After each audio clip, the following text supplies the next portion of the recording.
Звонок поступил 25 декабря 2011 года, в начале 7 утра. Я уже не спал. В этой работе тот, кто спит крепко, рано или поздно просыпает что-то важное. А я не из тех, кто привык упускать. Дежурный говорил коротко, рубленными фразами. И по одной только интонации я понял – не бытовуха, не пьяная поножовщина в гараже на окраине. Тело мужчины в поле, за селом Бамматюрт, Хасавюртовский район. Машины рядом нет. Документов при погибшем нет. И вот это последнее, машины нет, зацепило меня сразу, как крючок цепляет под жабру.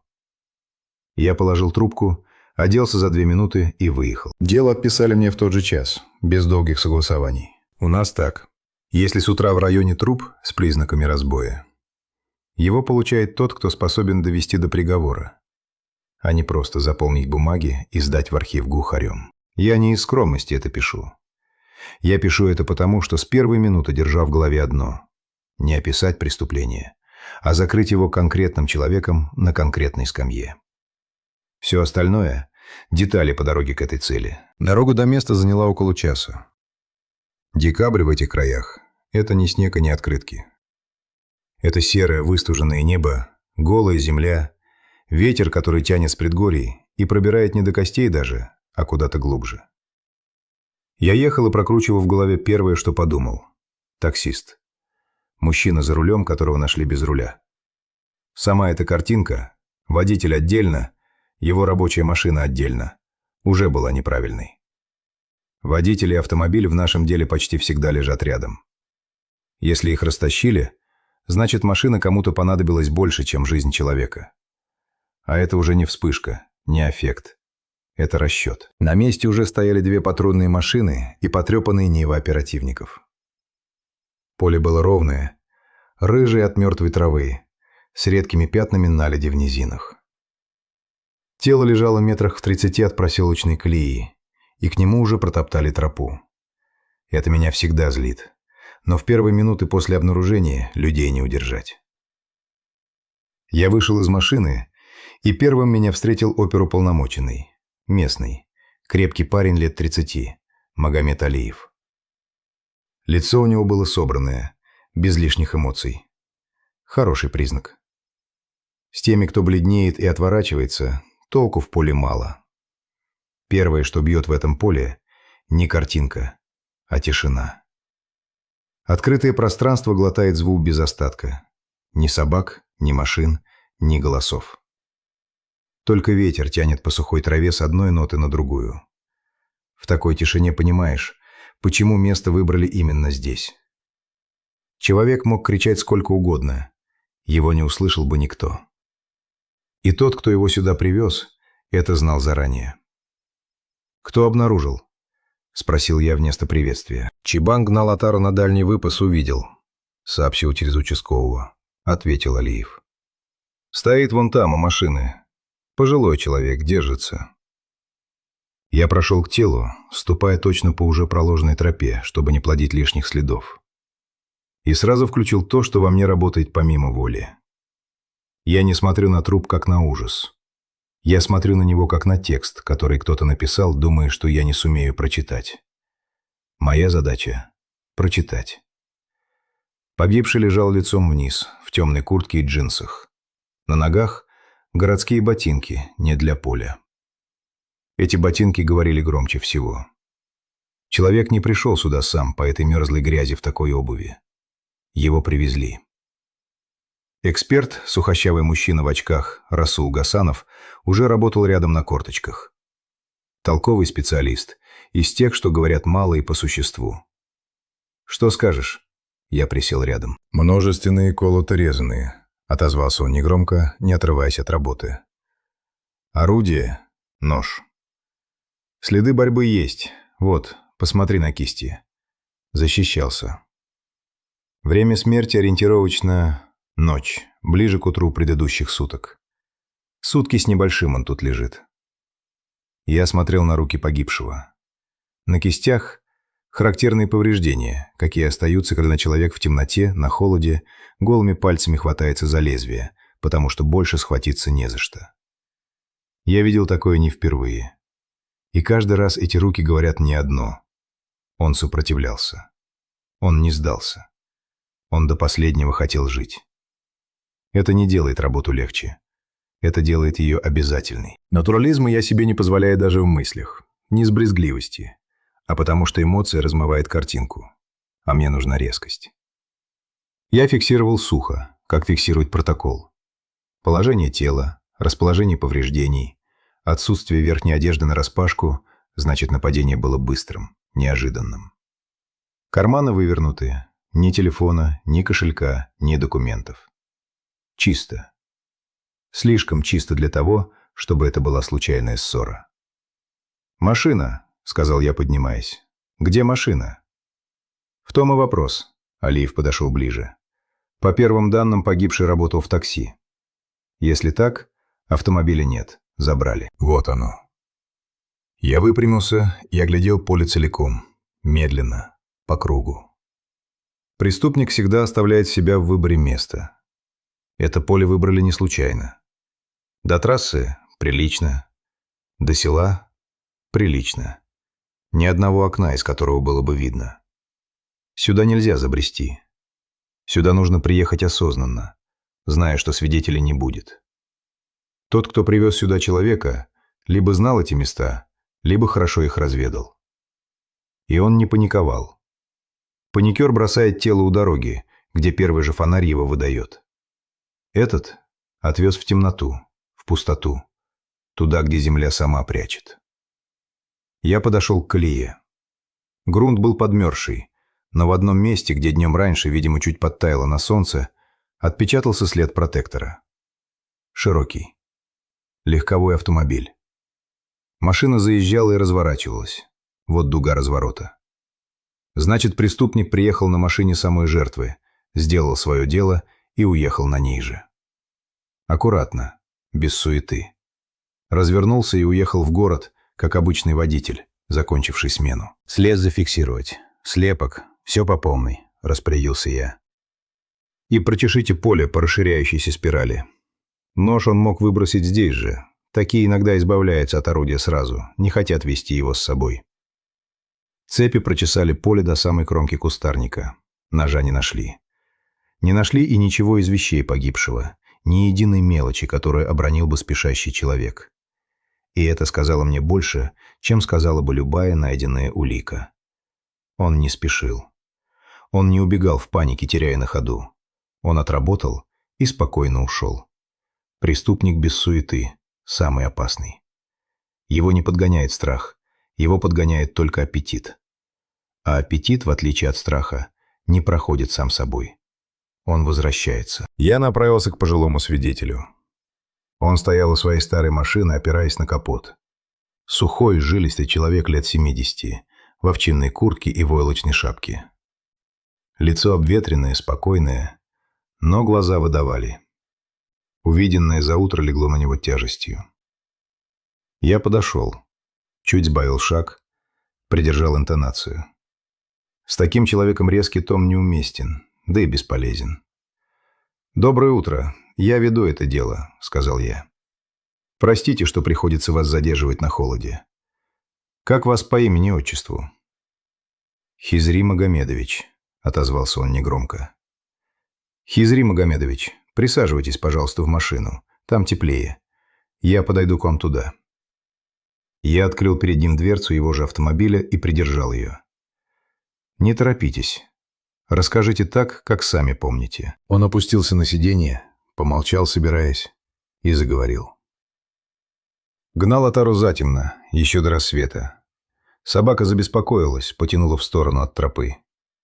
Он сначала думал лиса или падаль. Подошел и понял, что человек. Близко не приближался. Сразу повернул назад и поднял на ноги участкового. Машины он никакой не видел. Ни ночью, ни утром. Чужих в эти дни в округе не примечал. Я слушал внимательно, не перебивая.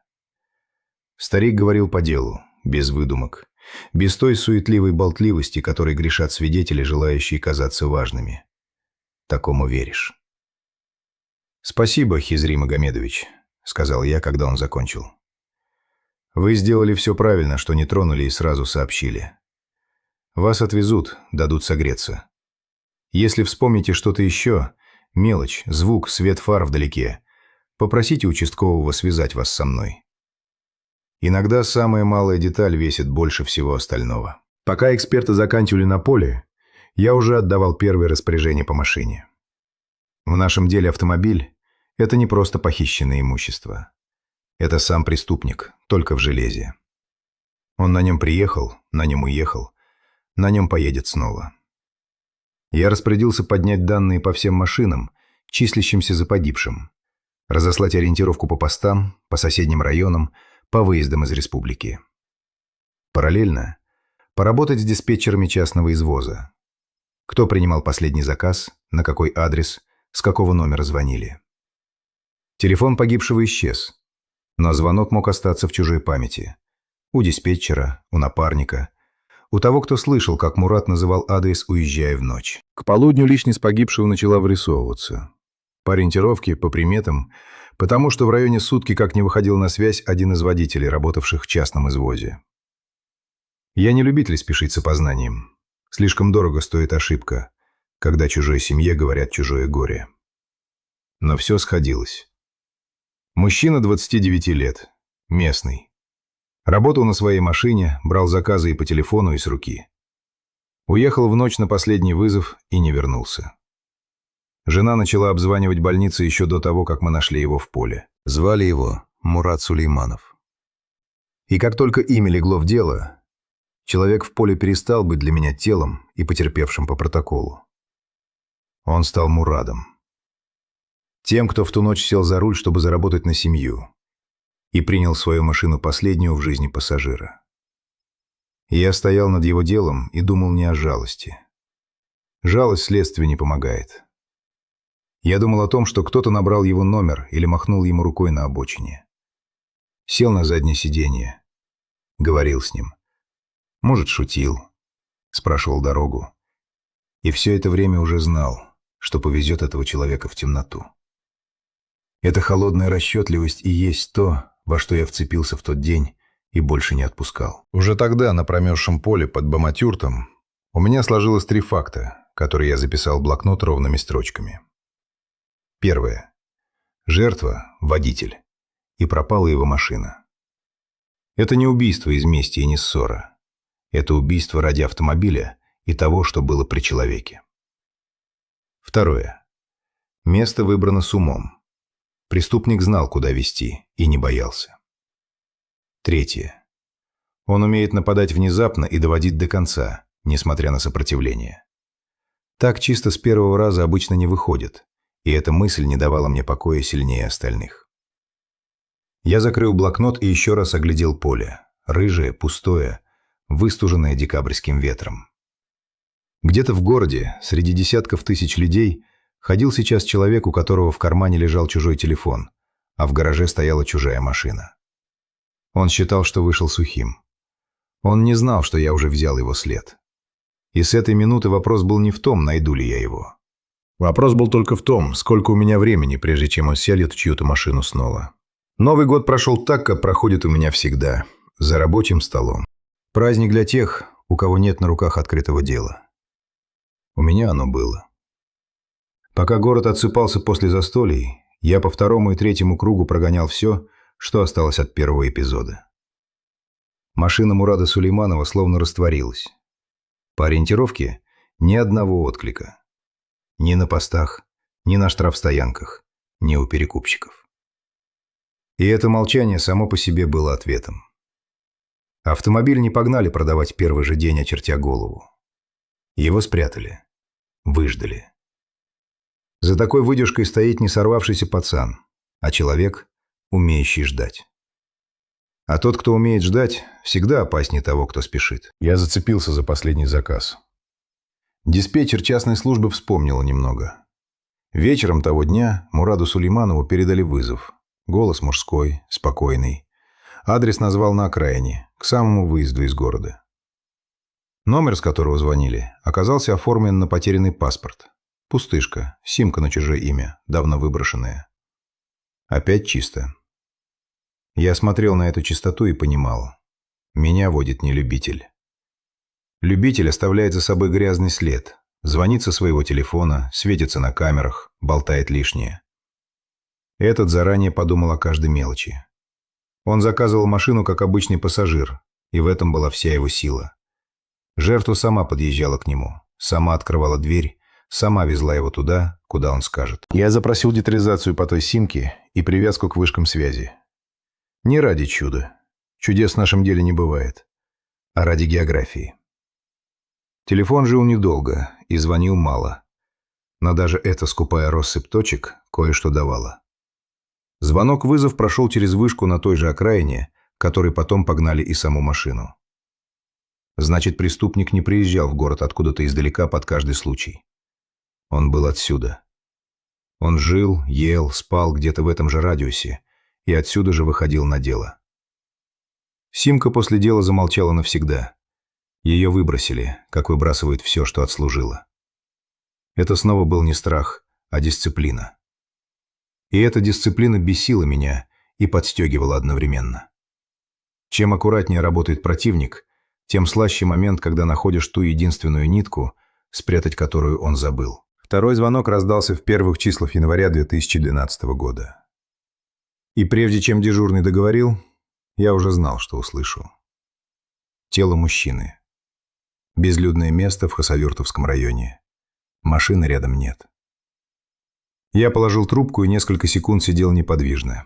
Не от растерянности, а наоборот. От собранности, какая приходит, когда зверь, за которым ты шел по одному следу, вдруг оставляет второй, точно такой же. Теперь это была не единичная трагедия. Это была серия. А серия живет по своим законам, и главный из них прост. Тот, кто начал, сам уже не остановится. На месте все повторилось до жути буквально. Я ехал туда другой дорогой, но приехал к той же картине. Снова край обжитого мира, снова та плотная ватная тишина, в которой собственные шаги кажутся громкими. Мужчина, водитель. Машина уведена, карманы пусты, ни телефона, ни денег, ни документов. Орудие, нож. Безлюдие, до которого надо специально доехать. Тело уже укрыли и работали с ним сдержанно, без лишних слов, как работают, когда понимают, что перед ними не материал, а чья-то оборвавшаяся жизнь. Эксперт Расул Гасанов закончил, выпрямился и посмотрел на меня поверх очков. И по одному этому взгляду я понял, что он думает о том же. Один и тот же почерк, одна и та же рука. Или, как я уже начинал подозревать, не одна. Личность установили быстрее, чем в первый раз. Помог опыт первого эпизода и заявление родных о пропавшем кормильце. Погибшего звали Арсен Османов. Тоже из тех, кто зарабатывал извозом. Кто в любой час ночи срывался на вызов. Потому что семью кормят не разговоры, а смена за рулем. Дома его ждали. Когда я говорил с близкими, я не позволил себе ни одного лишнего слова. Горе не терпит ни казенной сухости, ни фальшивого сочувствия. Я спрашивал только то, что было нужно делу. И слушал больше, чем спрашивал. Как только имя легло в материалы, я снова сделал то, что делаю всегда. Перестал называть человека вторым трупом. Он стал Арсеном. У него был дом, в который он не вернулся. И люди, которые до последнего ждали стука в дверь. А дождались меня. И здесь же, через родных и через коллег погибшего, я вышел на первого живого свидетеля. Им оказался другой водитель, работавший на той же стоянке. Молодой еще парень, по имени Заур Ахмедов. Он видел, как Арсен Османов в тот вечер взял пассажиров. Не одного, двоих. Молодые мужчины. Держались спокойно, говорили негромко. Сели, один вперед, второй назад. Лиц толком Заур Ахмедов не разглядел. Время позднее, освещение скверное. Да и кто вглядывается в обычных пассажиров? Но главное он назвал сам, не подозревая, какой вес имеют его слова. Их было двое, и сели они так, что водитель оказался между ними. Я слушал его и чувствовал, как отдельные куски наконец встают на свои места, потому что то же самое мне говорила и земля. На этом месте грунт у обочины был мягче, чем под Баматюртом, и сохранил больше. Следов было больше, чем оставил бы один человек. Картинка складывалась сама, без натяжек. Взрослого мужчину, водителя, сидящего за рулем своей машины, не так просто застать врасплох в одиночку. А вот если сзади один, а рядом на пассажирском второй, тогда у жертвы нет ни единого шанса. Один отвлекает разговором, второй действует. Свидетели след сошлись в одной точке, и я, наконец, произнес про себя слово, которое потом легло в основу всего дела. Не убийца. Группа. Решение я принял в тот же день. Оба эпизода, Мурада Сулейманова и Арсена Османова, я соединил в одно производство. Это не формальность. Пока эпизоды лежат по разным папкам, у каждого свой следователь, своя версия, своя скорость, и преступник проскальзывает между ними, как вода между пальцев. Соединив их, я получал то, чего у меня не было. Общую картину. Совпадения, которые в одном деле выглядят случайностью, в объединенном превращаются в систему. А систему уже можно ломать. Версий я держал немного. Лишних версий не держу. Они распыляют силы. Первое и главное. Действует устойчивая группа, как минимум двое, заранее распределившие роли, с корыстным мотивом. Машины, деньги, ценные вещи. Все, что можно снять с водителя и продать. Они выбирают самую беззащитную цель в городе. Одинокого мужчину за рулем, который по роду занятий обязан впустить в салон незнакомца. Вторая версия, рабочая. У них есть где прятать и сбывать угнанное. Гараж, площадка, свой человек на авторынке. Без такого тыла серия так не работает. Машины не растворяются в воздухе сами по себе. На эти две версии я и бросил все, что имел. А имел я в тот момент немного, и начальство мне об этом напомнило в выражениях, которые я хорошо запомнил. Вызвал меня начальник управления, полковник Шамиль Курбанов. Человек он жесткий, но не глупый, и давил не из самодурства, а потому что сам сидел под таким же прессом сверху. «Двое водителей за 2 недели», — сказал он, глядя на меня в упор. «В городе уже шепчут, что таксистов кто-то режет, а мы, выходит, только бумаги перекладываем. Мне нужен результат, а не версии. Что у тебя есть, кроме слов про какую-то группу?» «У меня есть их почерк», — ответил я ровно, не отводя взгляда. «Они работают чисто, но чисто — это тоже улика. Так аккуратно действует тот, кому есть что терять и кто уже втянулся. Их двое, у них есть тыл. И они отсюда, из этого района, они залетные. Они выйдут снова, и каждый следующий выход — это для них новый риск засветиться, а для меня — новый шанс. Я не перекладываю бумаги, я сужаю им коридор». Полковник Шамиль Курбанов помолчал, потом отпустил меня одним коротким движением руки.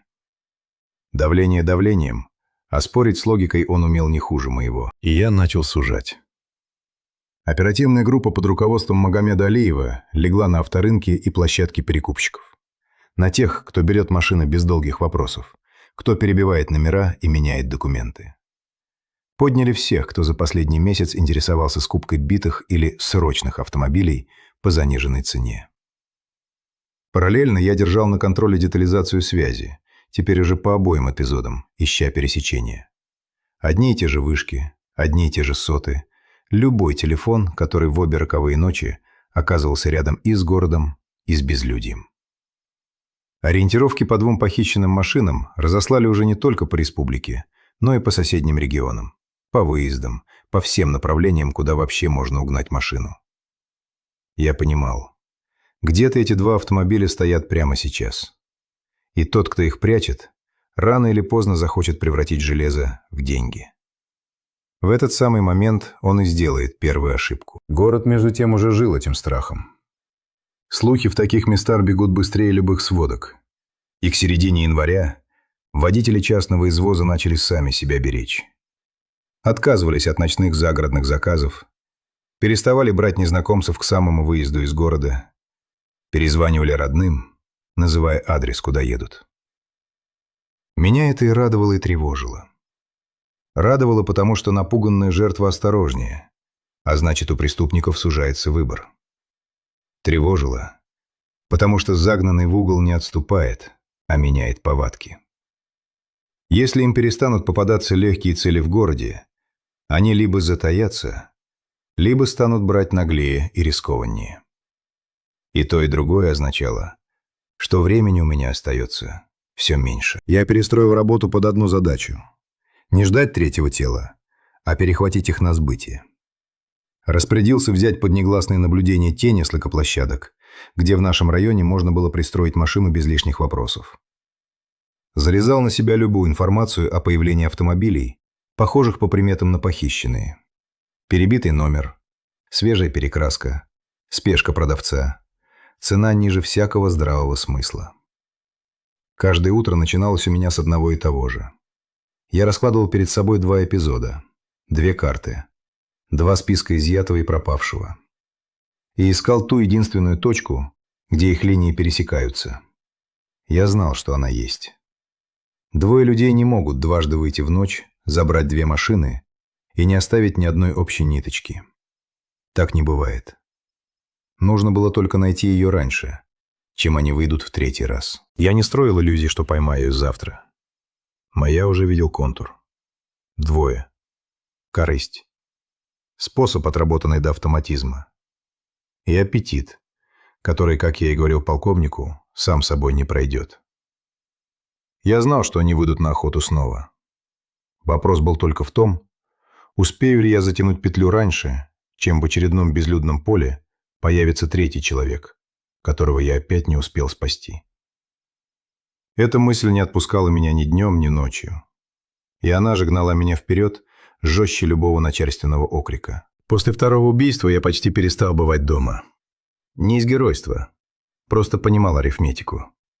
Между 1-м и 2-м эпизодом прошло около 2 недель. Но такие, втянувшись, прежний интервал уже не держат, только ускоряются. И каждый следующий выход жмется к предыдущему.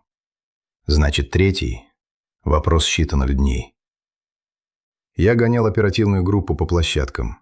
Сам сидел над детализациями и картами. Искал ту общую точку. И каждый вечер ловил себя на одной и той же мысли. Где-то в городе 2 уже выбирают следующего. Я шел на шаг позади. И этот один шаг стоил человеческой жизни. Хуже этого ощущения в нашей работе нет. Знать, что преступление готовится, и не успевать его опередить. 3-й звонок пришел приблизительно 11 января 2012 года. И первое, что меня насторожило – место. Не Хасавюртовский район, не дальнее поле. Махачкала. Степной поселок, окраина города. Это была не та глушь, в которую они возили первых 2. Это означало одно из 2. Либо они почувствовали безнаказанность и обнаглели, либо им стало тесно работать по одной и той же схеме, и они начали менять ее на ходу, впервые потянувшись из своего района к столице. И то, и другое было плохо. Обнаглевший преступник опаснее осторожного. Он перестает считать риски. Я выехал немедленно. На месте снова до боли знакомая картина, только декорации городские. Мужчина за 40, водитель, занимавшийся частным извозом. Машина уведена. Карманы и салон вычищены. Орудие – все тот же нож. Та же стремительность, та же расчетливость в каждой детали. Я смотрел на это и не испытывал ни тени сомнения. Рука та же. Те же 2. Личность установили в тот же день. Погибшего звали Молотилав Гаджиев. Семейный, основательный человек. Из тех, кого в поселке знали и уважали. И как только его имя легло в материалы, он перестал быть для меня 3-м эпизодом. Он стал Молочилавом. Человеком, которого ждали дома и не дождались. Я говорил с его близкими сдержанно, без единого лишнего слова. В такие минуты любая фальшь слышна за версту. А у меня не было права на фальшь.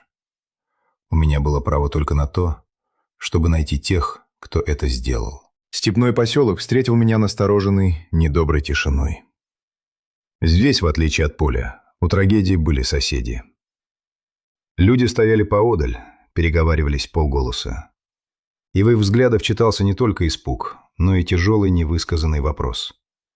Сколько еще? Этот вопрос задавали мне теперь все.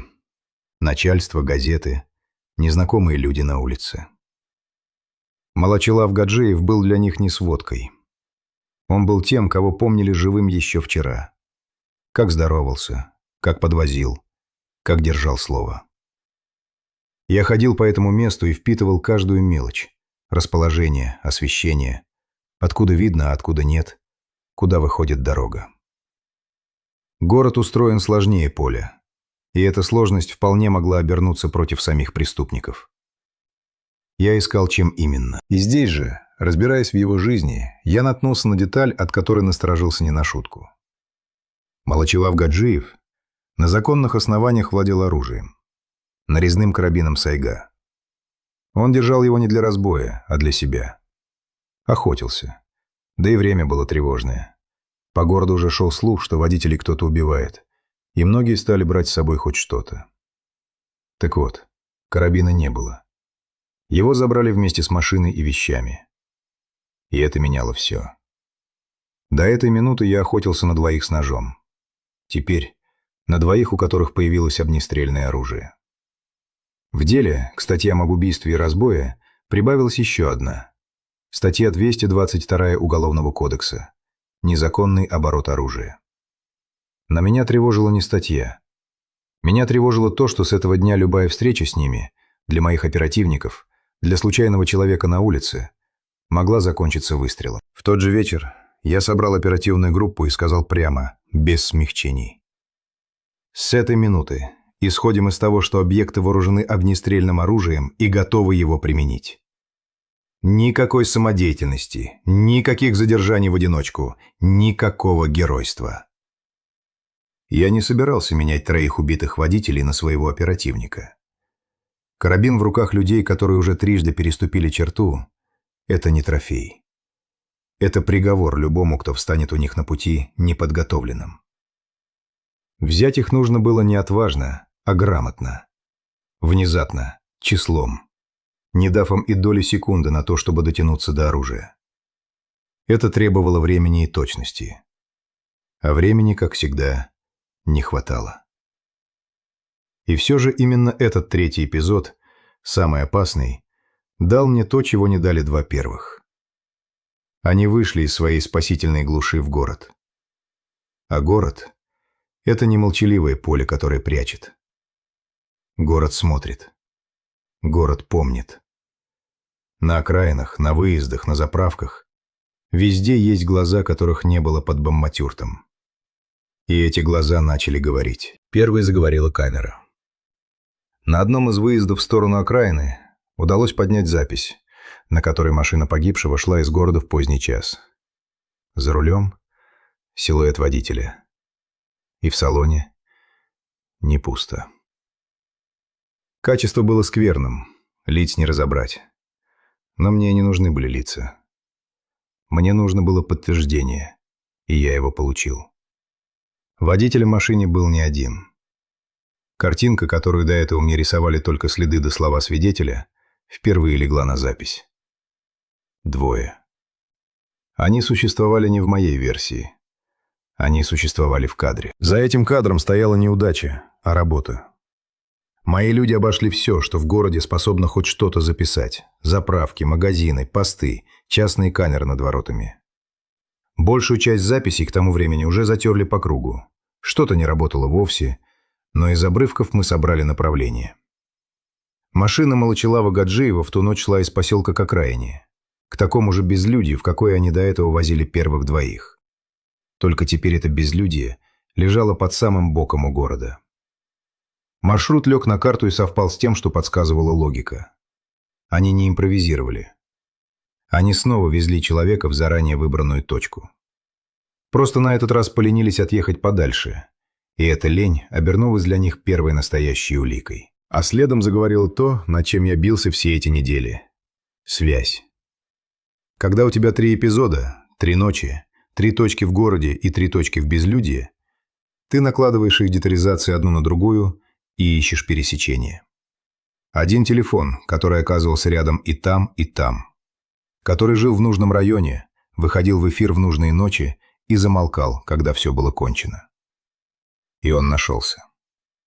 В отличие от выброшенных пустышек, через которые заказывали машины, был и другой аппарат – рабочий, бытовой. Тот, что человек по привычке носит с собой и не догадывается выключить. Тот, по которому он звонит матери, подруге, подельнику. Эта привычка их и подвела. Чистыми они были в мелочах, которые продумали заранее. Но нельзя продумать все. Нельзя 2 недели выходить на разбой и ни разу не забыть про телефон в собственном кармане. Я смотрел на этот номер и понимал, что держу в руках конец нитки. Не самих людей еще. Пока только нитку. Но я знал по опыту, дальше она-то уйдет сама. У номера есть владелец, или тот, на кого он оформлен. У него есть круг звонков. В этом круге есть второй такой же.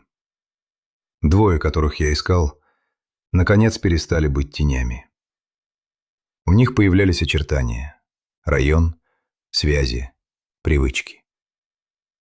Я поручил размотать этот номер до конца. Кто, где, с кем. Круг звонков сужался к узкой компании. К 2 молодым мужчинам из одной части города, державшимся вместе. Пока это были не фамилии в обвинительном заключении, а лишь направление, в которое все указывало. Но направление верное. Я это чувствовал каждой жилкой. Связь говорила одно. Железо – то же самое. Камера – то же самое. 3 разные дороги вели в один и тот же угол. В нашем деле так не врет ничего. Можно подделать одно показание, можно списать на совпадение одну деталь. Но 3 независимых линии, сошедшиеся в одной точке – это уже не совпадение. Это адрес. 3-ю линию вели оперативники по железу. Негласное наблюдение за площадками начало давать первые отклики. Где-то стул интерес к продаже автомобиля, подходившего по приметам под один из похищенных, с поспешностью, со скидкой, какую дает только тот, кому машина жжет руки. Перекупщики, народ осторожный, лишнего не скажут, но когда оперативник Мадамет Алиев и его люди прошли по ним плотно, кое-кто предпочел говорить, чем оказаться соучастником в деле, где уже 3 трупа. Один из перекупщиков, прижатый фактами, в конце концов признал: да, подходил человек, предлагал машину быстро и дешево, торопился, нервничал, на вопросы о документах отвечал уклончиво. Описание было общим, но ложилось в ту же рамку, что и все остальное. Молодой, местный, с напарником, которого держал поодаль. Каждый такой осколок сам по себе весил немного. Но я складывал их один к одному, и мозаика наливалась плотностью. Линия по железу и линия по связи поползли навстречу друг другу, к одной и той же части города, к одним и тем же лицам. А когда 2 независимые линии сходятся в одной точке, это уже не догадка. Это след. Я собрал все, что у нас было, и разложил перед собой в один вечер. Запись с камерой, 2 в машине. Свидетель, 2 садятся к водителю. Следы на месте, 2. Связь. Рабочий телефон, всплывающий во все 3 ночи. Железо. Машина, которую кто-то торопится сбыть в конкретном углу города. Все это сходилось в одну плотную, тяжелую картину. Я больше не гадал, кого ищу. Я знал. 2. Из этого района. С ножом и теперь с карабином. С местом, где прячут угнанное. Оставалось последнее и самое сложное. Превратить эту картину в конкретные фамилии и взять обоих так, чтобы ни один не ушел. И ни один, учитывая сайгу, не успел нажать на спуск. В ту ночь я впервые за 3 недели позволил себе короткое холодное чувство, похожее на удовлетворение. Не торжество. До торжества было еще далеко. 3 людей уже лежали в земле. И это не отменить никакой поимкой. А именно то трезвое спокойствие, которое приходит к человеку, когда добыча, считавшая себя невидимой, вдруг попадает в перекрестие. Они все еще думали, что водят меня за нос, что они умнее, осторожнее, чище всех. Они еще не знали, что с этого дня роли поменялись. Теперь бежали они, просто пока об этом не догадывались. А я, глядя в ту ночь на разложенную перед собой картину, уже выстраивал в голове порядок их задержания, шаг за шагом, так, чтобы не осталось ни единой щели в которую можно проскользнуть. От нитки к фамилиям мы прошли быстрее, чем я смел рассчитывать. Рабочий телефон, всплывавший во все 3 ночи, имел владельца. А у владельца – круг. И в этом круге держались вместе 2. Оперативные данные, поквартирный обход, негромкие разговоры с теми, кто знал этих людей в лицо – все сложилось в 2 имени. Залимхан Ибрагимов и Тимур Биарсланов. 2 молодых мужчин из одной части города, давно знавших друг друга, замкнутых на себя, без постоянной честной работы, но при деньгах появлявшихся рывками. Именно так и живет тот, кто берет не трудом, а чужим. Я с самого начала видел между ними разницу и не ошибся в ней до конца дела. Залимхан Ибрагимов был старшим, не по годам даже, а по складу. Холодный, собранный, привыкший решать за 2. Организатор. Из тех, кто продумывает, выбирает, командует и считает себя умнее всех вокруг. Тимур Биарсланов был при нем ведомым. Помоложе, мягче, без той ледяной хватки, что чувствовалось в Залимхане Ибрагимове. Сообщник, исполнитель, человек, которого ведет чужая воля. Эта разница была мне на руку. В связке, где один голова, а второй лишь руки, всегда есть шов. А по шву рвется. Несколько дней мы жили их жизнью, не приближаясь ни на шаг ближе, чем было можно. Это особое искусство – быть рядом и оставаться невидимым. Мои люди фиксировали все.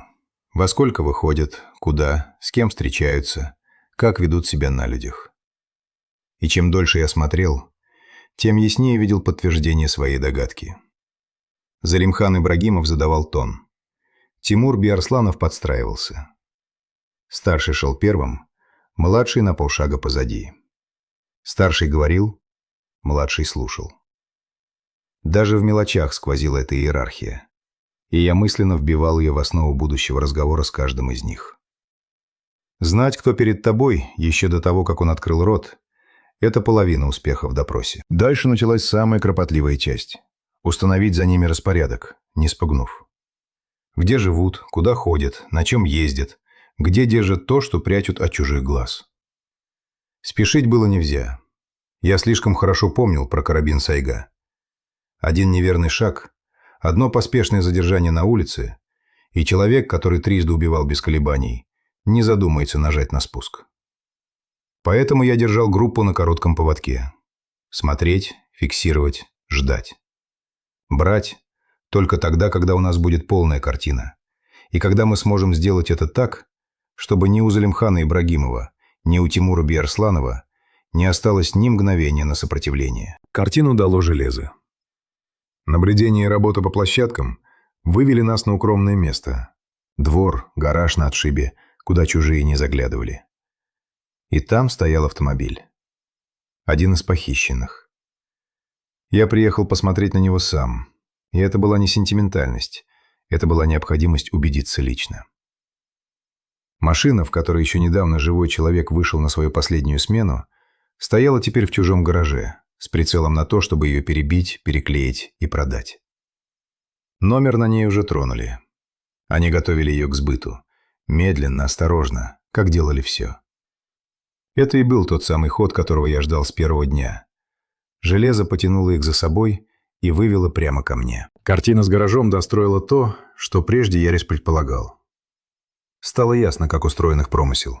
Убить, увести машину, отогнать в укромный угол, выждать, пока все стихнет, и только потом, не спеша, готовить к продаже. Менять номер, искать покупателя, который не задает вопросов. Часть добычи они, судя по всему, уже успели обратить в деньги. Часть лежала, дожидаясь своего часа. Это была не вспышка, не разовый срыв 2 отчаявшихся людей. Это был налаженный, хладнокровный способ зарабатывать на чужих смертях. И именно эта расчетливость, так долго работавшая на них, теперь оборачивалась против, потому что налаженное оставляет следы, а следы я читать умею. Когда у меня на руках оказались и фамилии, и адреса, и спрятанная машина, я начал готовить задержание. Готовил так, будто от каждой мелочи зависит чья-то жизнь, потому что так оно и было. Я не имел права ни на единую щель. Оба должны были быть взяты одновременно, чтобы один не успел предупредить другого. И обоих требовалось накрыть в тот момент, когда они дальше всего от оружия. Я расписал по минутам, кто, где и в какой последовательности. Привлек подготовленных людей, для которых брать вооруженного человека – ремесло. Оперативную часть вел штаб, а я держал на себе свое. Доказательства, законность каждого шага, готовность зафиксировать все чисто. В таком деле руководитель следствия не отсиживается в кабинете. Он там, где решается, рядом с теми, кто идет первым. Последние часы перед задержанием тянулись особенно вязко. Я еще раз прошел с людьми весь план. Проговорил каждое действие, каждый запасной вариант на случай, если что-то сорвется. Главным словом в тот вечер было одно – оружие. Я повторил это, наверное, столько раз, что навяз в зубах. Помните про карабин. Действуем так, будто он у них под рукой в любую секунду. Лучше перестраховаться 100 раз, чем один раз не досчитаться своего человека. И момент я выбирал не наугад. Нужна была та точка, когда оба на месте, оба вместе, и оба дальше всего от того, чем могли бы огрызнуться. Когда такая точка наконец сложилась, командир штурмовой группы дал команду. Взяли их почти разом, в один заход, не дав опомниться. Я не стану расписывать это как сцену из боевика. Настоящая работа выглядит иначе. Она быстрая, жесткая и короткая. Главное, ради чего все затевалось, удалось. Ни Залимхан Ибрагимов, ни Тимур Биарсланов не успели дотянуться ни до карабина, ни до ножа, ни до чего бы то ни было еще. Их положили прежде, чем они поняли, что происходит. Ни одного выстрела. Никто из моих людей не пострадал, и, что для меня было важно не меньше, никто из посторонних не оказался на линии. Я выдохнул только тогда, когда на обоих защелкнулись браслеты и мне доложили. Оружие изъято, не приведено в действие. А потом был обыск. И обыск сказал больше, чем сказали бы любые признания, которых пока никто не давал.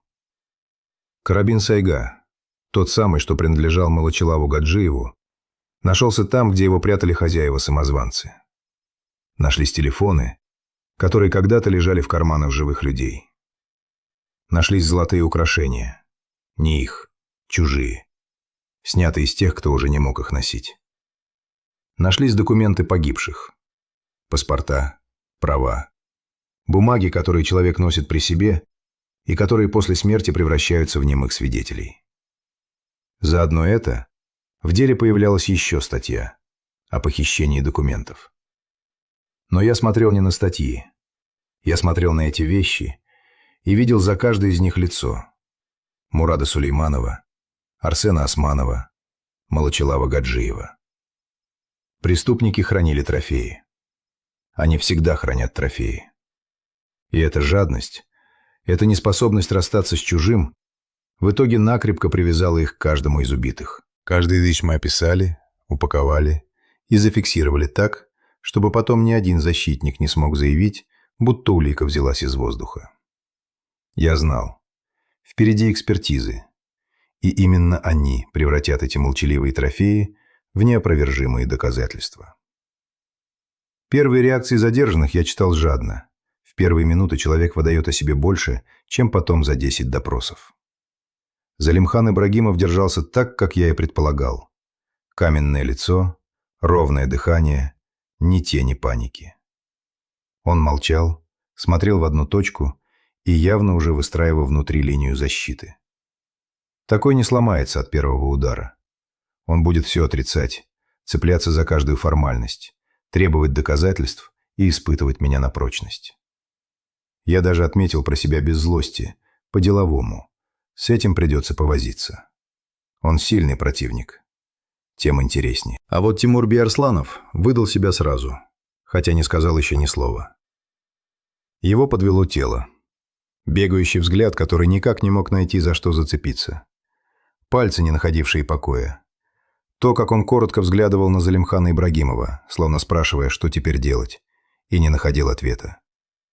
Потому что командовать из наручников старший уже не мог. Это и был тот шов, о котором я говорил. Тимур Биарсланов держался на чужой воле. а чужую волю мы только что заковали в металл рядом с ним. Оставшись без нее, он поплыл. Я понял в ту минуту, что начинать ломать связку буду именно с него. Не потому, что он виновнее, а потому, что он слабее. Их развели по разным машинам, по разным камерам, по разным кабинетам, так, чтобы они больше не видели и не слышали друг друга. Это азбука. Связка сильна, только пока вместе. Разъедини, и каждый остается наедине со своим страхом. Залимхан Ибрагимов будет молчать и держать оборону. Тимур Биарсланов будет молчать ровно до тех пор, пока страх не перевесит верность. А он перевесит. Я видел это по рукам, по глазам, по всей его сжавшейся фигуре. Вопрос был только во времени и в том, как правильно подобрать ключ. Я не имел права забывать и о другом, о законе. Сколько дел разваливалось в суде из-за спешки, из-за протокола, составленного с изъяном, из-за показаний, взятых с нарушением. Я не собирался дарить защите ни единой такой лазейки. Все должно было идти строго по правилам. С участием защитников, с разъяснением прав, с протоколом, под которым не стыдно поставить подпись. Поэтому, прежде чем сесть напротив каждого из них, я еще раз выверил всю процедуру до последней запятой. Сильное дело – это не то, в котором следователь передавил. Это то, в котором каждый шаг выдержит любую проверку, как бы ее потом не выворачивали наизнанку. Я смотрел, как за ними закрываются двери, и не позволял себе обманываться легкостью. Задержать – не значит доказать. Поймать – не значит осудить. У меня на руках были вещи, был карабин, были трофеи убитых, была спрятанная машина. Но впереди лежало самое трудное – заставить эту немую груду улик заговорить голосами самих преступников. Признание, добытое чисто, законно, без единого изъяна, за который потом ухватится защита – вот что мне было нужно. И ради него предстояла та работа, которую я люблю больше всего, и в которой по-настоящему решается исход дела. Разговор. Лицом к лицу. Они отняли 3 жизни и думали, что унесли с собой всю правду об этих ночах. Они ошибались. Эту правду я собирался достать из них самих, слово за словом, час за часом, столько, сколько потребуется. Я готовился войти в кабинет к 2 убившим 3 и выйти оттуда с правдой. Допрос – это не крик и не угрозы, как думают те, кто видел его только в дешевых фильмах.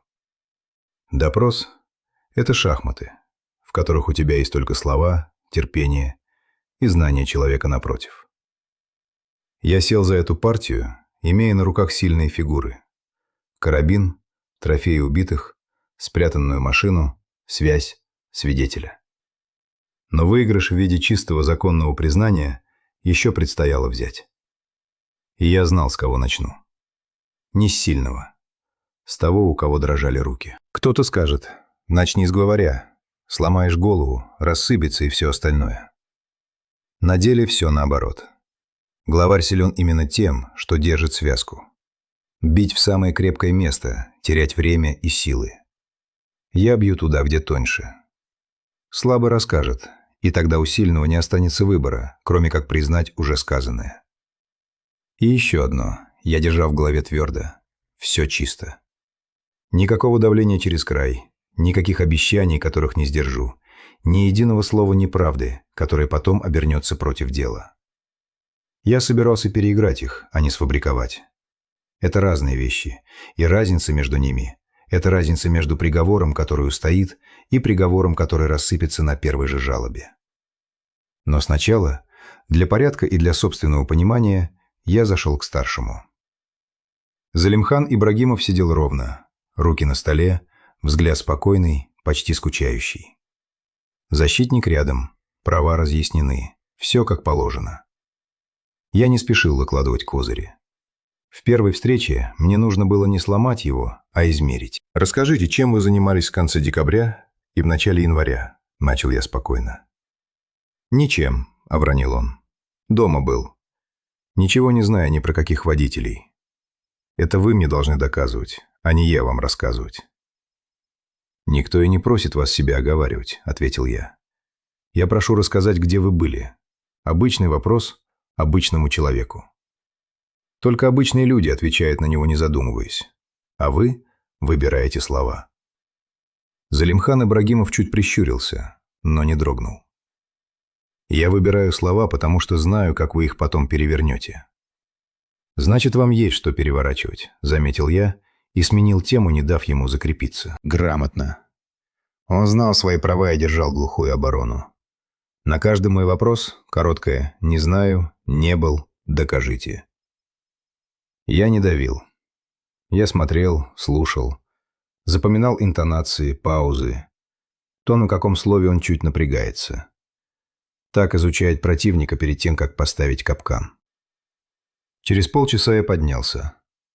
Залимхан Ибрагимов проводил меня взглядом, в котором читалась уверенность. Он считал, что переиграл меня.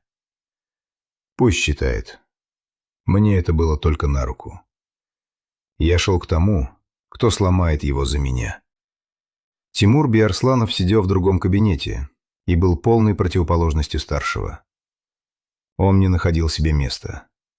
Плечи сжаты, взгляд бегает, пальцы теребят край стола.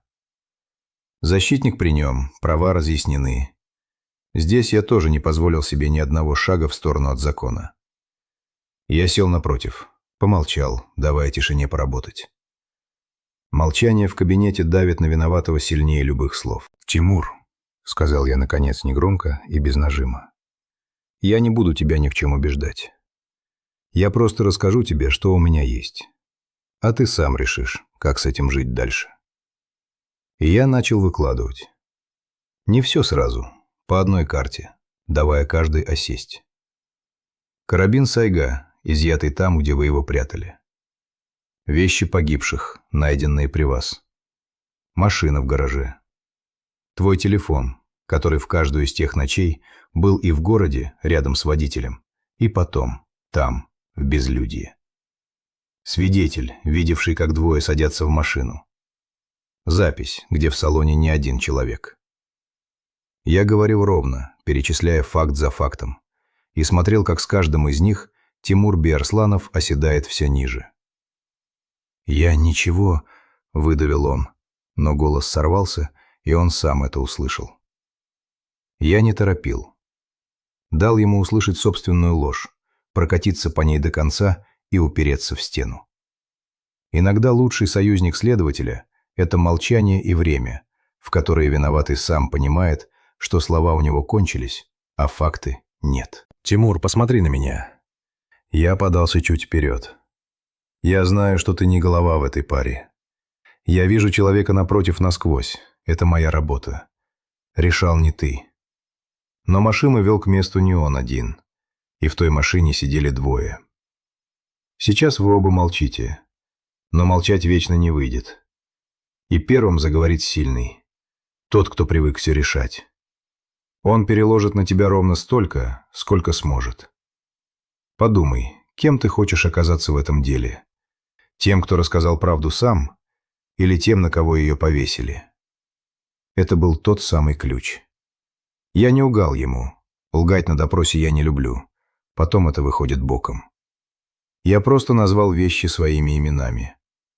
Тимур Биарсланов держался на чужой воле, и стоило показать ему, что эта воля его не спасет, как опора ушла у него из-под ног. Он молчал долго, очень долго. Смотрел в стол. А потом плечи его обмякли, и он заговорил. Сначала путано, пытаясь выгородить себя. Я только сидел рядом. Я не думал, что так выйдет. Это все он придумал. Я не перебивал. Когда человек наконец решился говорить, худшее, что можно сделать, это его остановить. Пусть говорит, как умеет. Главное, пусть говорит. А я слушал и складывал его слова с тем, что уже знал, проверяя на каждом шаге, сходится ли. Сходилось. И постепенно из этого сбивчивого потока проступила вся схема. Та самая, что я вычислил по следам, еще не зная имен. Они выбирали водителей-одиночек. Заказывали машину или садились, как обычные пассажиры. Поздним вечером вдвоем. Один вперед, другой назад. Чтобы взять человека в коробочку. Просили отвезти на окраину, в безлюдное место. Там нападали. Забирали машину, деньги, телефон, все ценное, документы. Машину прятали, выжидали и потом сбывали. Холодный корыстный расчет, в котором человеческая жизнь шла по цене подержанного автомобиля. Никакой ссоры, никакого аффекта. Промысел. Я слушал это и ловил себя на холодной мысли. С их колокольни все было выстроено логично. Машина, золото, деньги одного человека. Для них это были те суммы, ради которых они сочли возможным переступить через чужую жизнь. Не безумие, не помрачение рассудка. Расчет, в котором смерть стала просто статьей дохода. Именно это и страшнее всего. С безумцем хотя бы ясно, что им движет. А эти просто посчитали и решили, что им выгодно. Я не первый год в профессии, но к такому хладнокровию привыкнуть нельзя. Да и не нужно. Стоит привыкнуть, перестанешь их ловить с той злостью, с какой нужно. Когда Тимур Берсланов дошел до того, что назвал роль каждого, кто задумал, кто сидел где, кто что делал, я понял, что момент настал. Я выложил перед ним последнее. Опись изъятого, где черным по белому значились вещи, принадлежавшие Мураду Сулейманову, Арсену Османову, Малучилаву Гаджиеву. Привязка его телефона к каждой из 3 ночей. И тихо спросил, подтверждает ли он то, что рассказал, в присутствии защитника, добровольно. Он подтвердил. Так появились первые признательные показания, записанные строго по форме, прочитанные, подписанные. Не выбитые, рассказанные. Прежде чем идти к старшему, я выверил показания Тимура Берсланова на излом.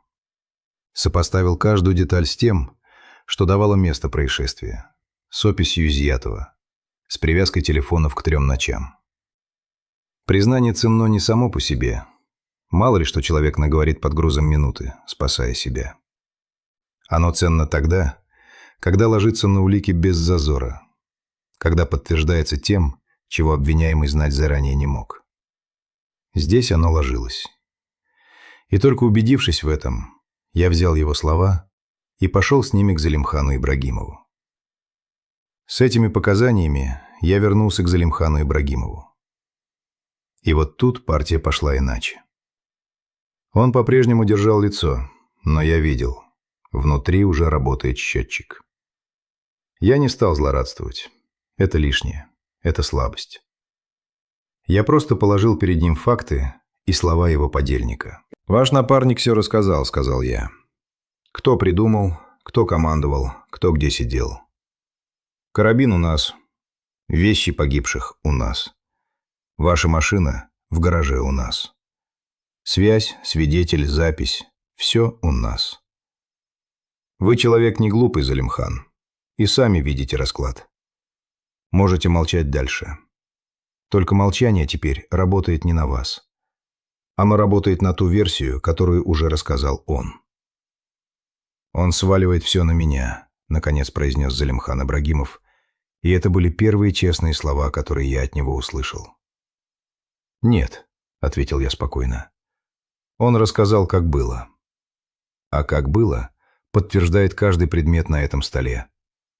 Если вам есть что уточнить в свою пользу, сейчас для этого единственный момент.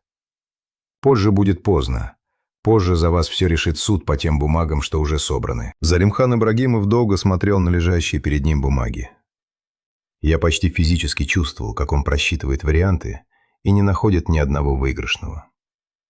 Сильный противник тем и отличается, что понимает, когда проиграл. Он не сорвался, не закричал. Он откинулся назад, помолчал и заговорил.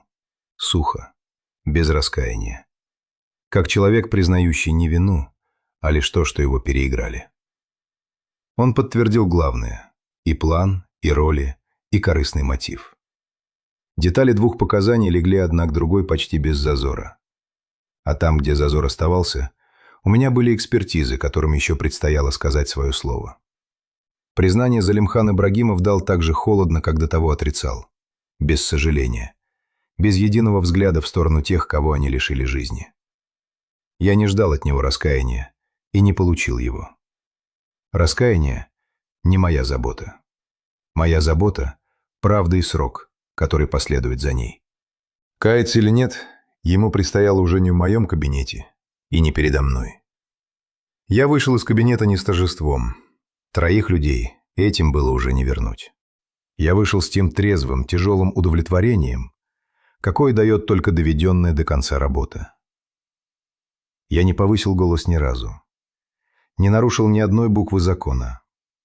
Я просто знал тех, кто сидел напротив, лучше, чем они знали себя сами. Слабого я не унизил. Я дал ему выбор. Сильному я не угрожал. Я показал ему зеркало. И оба, каждый по-своему, сказали то, что я пришел услышать.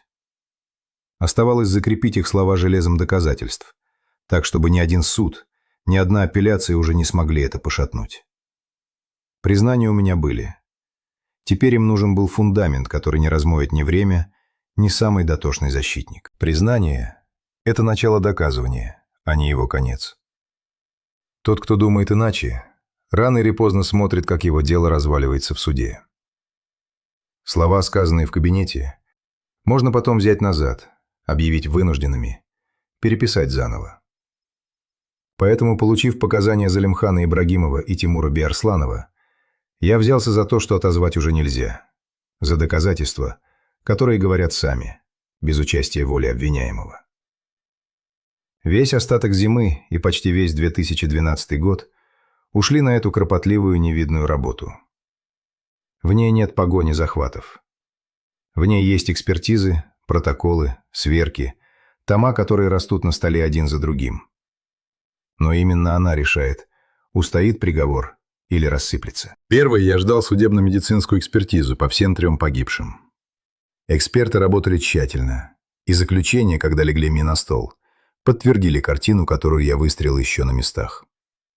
Характер и расположение повреждений у Мурада Сулейманова, Арсена Османова и Малачилава Гаджиева указывали на один тип орудия – клинок.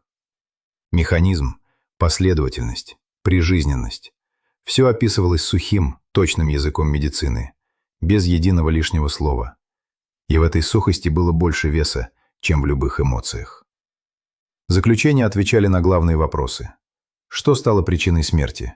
Чем нанесены повреждения? Когда наступила смерть? И ответы совпадали с показаниями, с хронологией, с тем, что мы изъяли. Совпадали до деталей, которые обвиняемые не могли знать заранее, а значит, не могли и выдумать. Отдельно я провел проверку показаний на месте. Это сильнейшее из доказательств, если сделать его безупречно чисто. Обвиняемого, порознь, под протокол, в присутствии защитника и понятых, вывозят туда, где, по его словам, все происходило, и просят показать самому. И вот тут выдумка отсеивается от правды раз и навсегда. Человек, который не был на месте, путается, ведет не туда, называет не то. А тот, кто был, показывает уверенно. Где сажали водителя, по какой дороге везли, где сворачивали в безлюдье, куда потом отгоняли машину. Заримхан Ибрагимов и Тимур Биарсланов показывали то, что мог знать только участник. Они приводили нас именно туда, где мы и без них уже все отработали. И это совпадение их собственных слов с их собственными ногами стоило десятка устных признаний. Дальше пришла очередь оружия. Изъятый карабин Сайга отправили на баллистическую и криминалистическую экспертизу.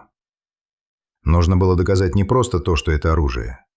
Нужно было намертво привязать его к Малачилаву Гаджиеву, законному владельцу, и к рукам тех, кто им завладел. Экспертиза установила принадлежность, идентификационные признаки, состояние карабина.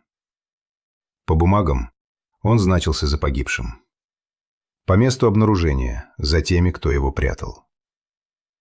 Так в обвинении окончательно закрепилась статья 222 Уголовного кодекса «Незаконный оборот оружия».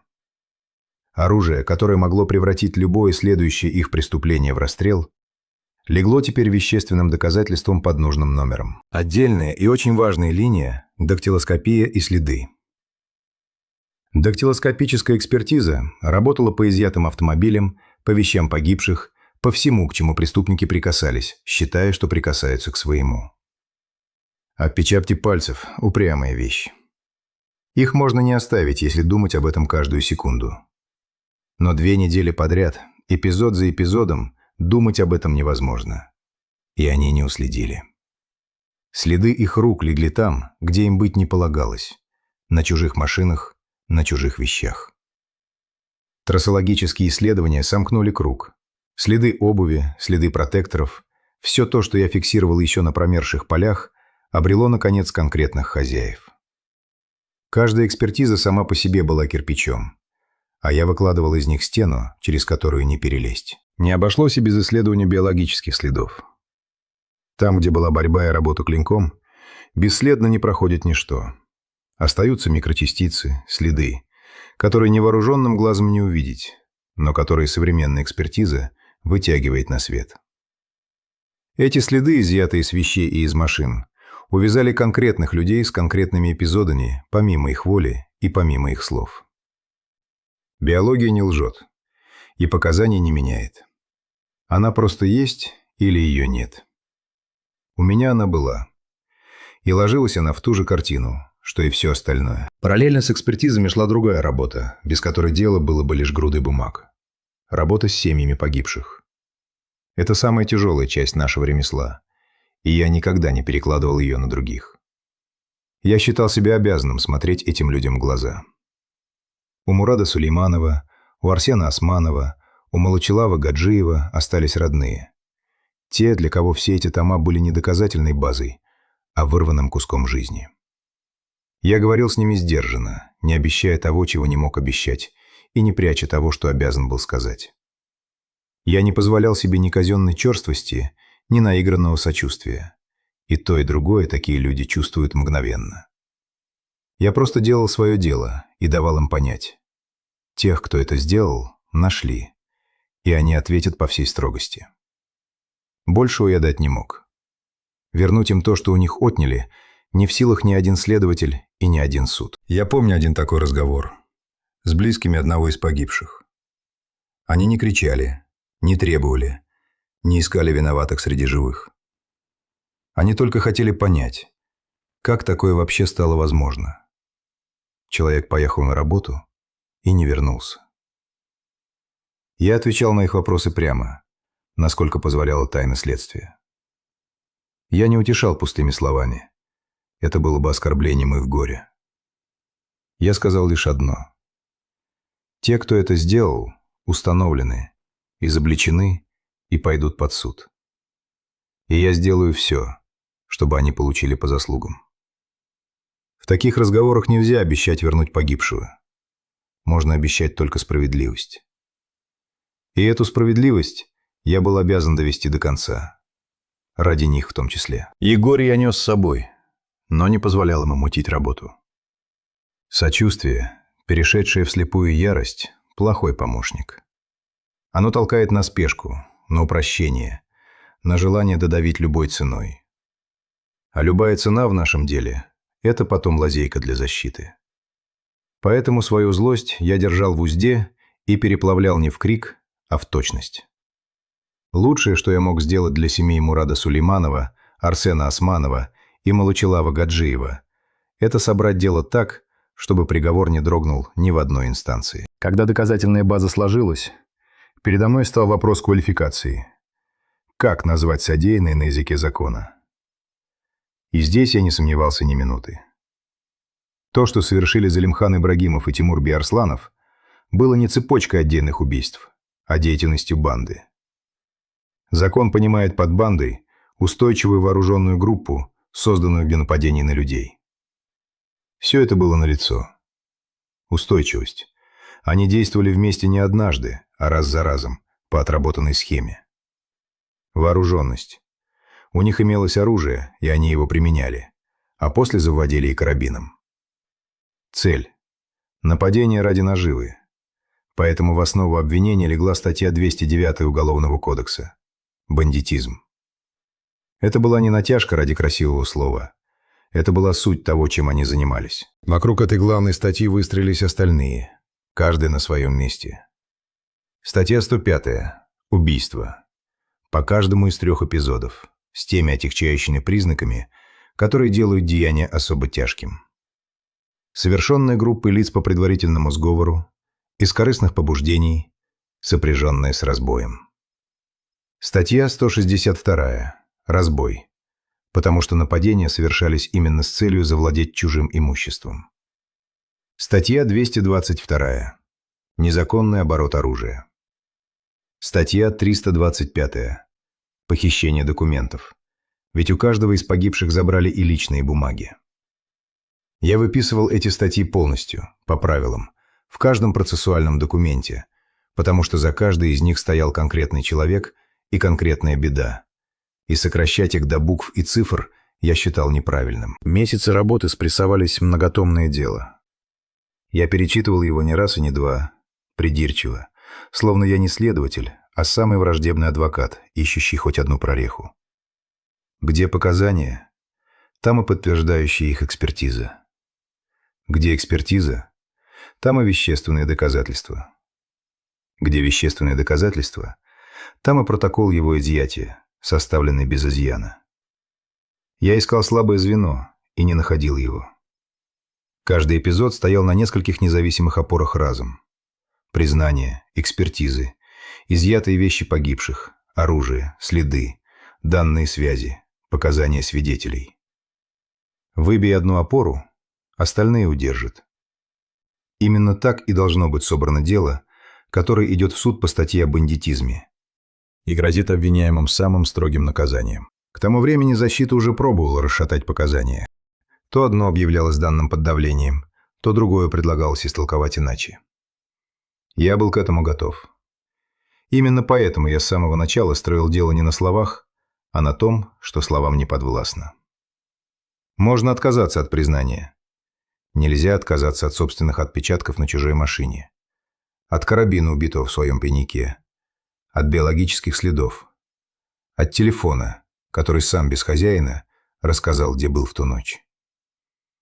Каждая такая попытка лишь яснее показывала, насколько прочно лежит под обвиняемыми доказательная база. Наконец я составил обвинительное заключение. Это особый документ. В нем вся работа многих месяцев сходится в стройное последовательное изложение. Кто, что, когда, как и чем это доказано. Я писал его так, как привык говорить о деле. Без воды, без украшательств, по существу. Статья за статьей, эпизод за эпизодом. Формулировки я не сокращал нигде.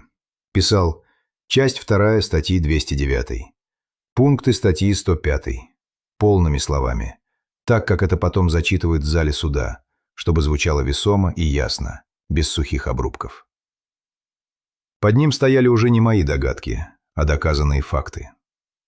Когда я поставил последнюю подпись и дело ушло прокурору на утверждение, а затем в суд, я не испытал ни ликования, ни облегчения. Я испытал то спокойствие, которое приходит, когда ты сделал свою часть до конца и сделал ее так, что переделывать нечего. Дальше слово было за судом. И я был уверен в каждой странице, которую туда передал. Дело о банде, убивавшей водителей. Слушал Верховный суд Республики Дагестан. Такие дела об убийствах, о бандитизме и должны рассматриваться на этом уровне, а не где-то в районном звене. Я знал материалы наизусть, но в зал ходил все равно, на каждое заседание, какое позволяла служба. Не из любопытства. Следователь, который собрал дело и бросил его на пороге суда, похож на того, кто вывел зверя из чащи и отпустил повод у самого капкана. Я довел это до конца однажды и собирался довести до конца снова, теперь уже здесь, в зале. Процесс шел долго и тяжело, как и положено идти процессу, где на кону пожизненные сроки. Защита делала свою работу. Это ее право и ее обязанность. И я не держал на адвокатов зла. Они пробовали то одно, то другое, оспорить признание, поставить под сомнение порядок изъятия, истолковать улики иначе. На всякий раз они упирались в ту самую стену, которую я выкладывал кирпич за кирпичом долгие месяцы. На отказ от показаний отвечали отпечатки. На сомнения в отпечатках – биологические следы. На спор о следах – данные связи, оружие убитого в их тайнике, вещи погибших. Проверка показаний на месте, где обвиняемые сами привели следствие туда, куда не привел бы случайный человек. Каждая опора держала остальные. Дело стояло, как ему и положено стоять. Мне тоже довелось говорить в том зале. Следователя вызывают, чтобы он рассказал, как собиралось дело, как добывалось каждое доказательство, не было ли нарушений. Я отвечал так же, как привык работать, по существу, без воды, опираясь на тома, а не на чувства. Защита пыталась поймать меня на мелочах, на формулировках, на порядке тех или иных действий. Я был к этому готов, потому что каждый из этих действий в свое время сделал чисто и помнил, почему сделал именно так. Поймать на чистой работе нельзя. Можно только лишний раз убедиться, что она чистая. Был в том процессе момент, который я запомнил крепче прочих. Когда в зале предъявляли вещественные доказательства, тот самый карабин, вещи, принадлежавшие погибшим, в помещении повисало особое молчание. Эти предметы говорили громче любого свидетеля. Каждый в зале понимал. Вот они. Немые остатки 3 оборванных жизней. И вот те двое, что превратили живых людей в эту опись под номерами. В такие минуты не нужны громкие слова обвинителя. Доказательство, добытое честно, обвиняет само. Я внимательно наблюдал за подсудимыми в зале. Старая привычка, от которой не избавиться. Залимхан Ибрагимов и здесь остался верен себе. Он держался прямо, отвечал скупо, смотрел холодно. Ни тени раскаяния, ни попытки повернуться к тем, чьи близкие сидели в нескольких шагах. Он будто все еще считал, что его не переиграли, а просто не повезло. Тимур Биарсланов, напротив, словно сжался еще больше, чем в день задержания. Он сидел, опустив голову, и когда речь заходила о подробностях содеянного, отводил взгляд. Старший так и не научил младшего одному – отвечать за сделанное.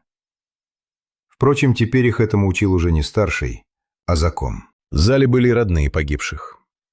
Они держались с достоинством, которое всегда поражает меня сильнее любых громких слов. Никаких выкриков, никаких сцен. Только молчаливое, тяжелое присутствие людей, которые пришли увидеть, как над тем, что отняло у них Мурада Сулейманова, Арсена Османова, Молочилава Гаджиева, наконец вершится суд. Я смотрел на них и держал в себе одно. Я сделал для вас все, что мог. Дальше за теми, кто в мантии. Я знал, чего им стоило это спокойствие. За ним стояли бессонные месяцы, пустые места за столом, вопросы, на которые невозможно ответить. И все же они не превратили зал суда в сцену для своей боли. Они доверили эту боль закону. В нашем деле такое доверие – самое тяжелое и самое ценное, что тебе вручают. Обмануть его нельзя. Я и не обманул. Приговор был вынесен в 2013 году. Суд признал и Залимхана Ибрагимова, и Тимура Биарсланова виновными по всем основным эпизодам. По статье о бандитизме, по статье об убийстве в отношении каждого из 3 погибших, по статьям о разбое, о незаконном обороте оружия, о похищении документов. И каждому из них было назначено наказание в виде пожизненного лишения свободы с отбыванием в исправительной колонии особого режима. Я слушал, как оглашают приговор, и не испытывал того, что показывает кино. Никакого торжествующего облегчения. Я испытывал тяжелую, спокойную правильность происходящего. Так и должно было закончиться. Иначе нельзя. Пожизненное лишение свободы с отбыванием в колонии особого режима. Это самое строгое, что предусматривает закон для тех, кого не приговаривают к высшей мере. Это значит, что эти двое больше никогда не выйдут поздним вечером на безлюдную дорогу, не сядут на заднее сиденье к ничего не подозревающему водителю, не наберут ничей номер из темноты. Для людей, которые превратили чужой честный труд в смертельную ловушку, иного места нет. Я смотрел на них в зале в последний раз без злорадства, с тем чувством, с каким закрывает за собой тяжелую дверь, зная, что открывать ее больше не придется. Защита, разумеется, обжаловала приговор. Это тоже было их правом. И я ждал апелляции без тревоги. Дело, собранное чисто, проверки не боится, оно проверки ждет. Жалобу рассматривал Верховный суд Российской Федерации. высшая инстанция. И в июле 2013 года он оставил приговор без изменения. Это был тот итог, ради которого я с самого начала отказывался от любой спешки, от любого срезанного угла, от любого добытого нечисто слова. Приговор устоял. Не потому, что повезло, а потому, что разбить было нечего. Для меня это решение значило не только финальную точку в деле. Оно значило, что весь тот месяцами выстраданный принцип «собирать не на словах, а на несокрушимом» работает. Что терпение и чистота берут верх над любой защитой, какой бы изобретательной она ни была. Такой урок стоит выносить из каждого дела и нести в следующее, не растеряв по дороге. На этом дело было закрыто. Закрытое дело и забытое дело – разные вещи. Это я не забыл и не забуду. И раз уж я вспоминаю его сейчас от первого до последнего дня, я обязан быть честным до конца, в том числе и с самим собой. Главный вопрос, который я задавал себе тогда и задаю до сих пор, звучит жестко. Можно ли было остановить их раньше? Раньше, чем погибли 2 из 3. Я возвращаюсь к этому снова и снова. Первое убийство пришло ко мне как единичное. Без серии, без почерка, без второй точки, по которой строится линия. По одному эпизоду нельзя предсказать второй. Можно лишь почувствовать, что дело недоброе. И я это почувствовал. На чувство к делу не пришьешь. Серия проявляет себя только тогда, когда становится серией. И все же я вынес из этого дела урок, который ношу с собой с тех пор. Если у одинокого водителя исчезает вместе с жизнью и его машина, относись к этому с первой минуты как к возможному началу, а не как к случайности.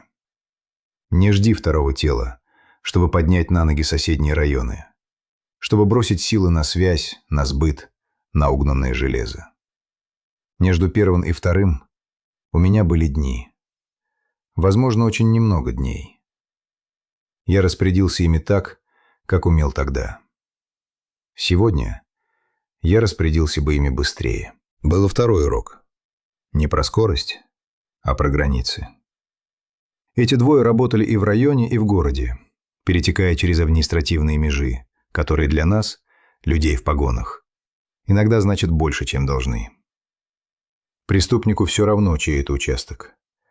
А мы порой смотрим именно на это. Объединение эпизодов в одно производство, которое я продарил после второго убийства, и сломало ту разрозненность, что была им на руку.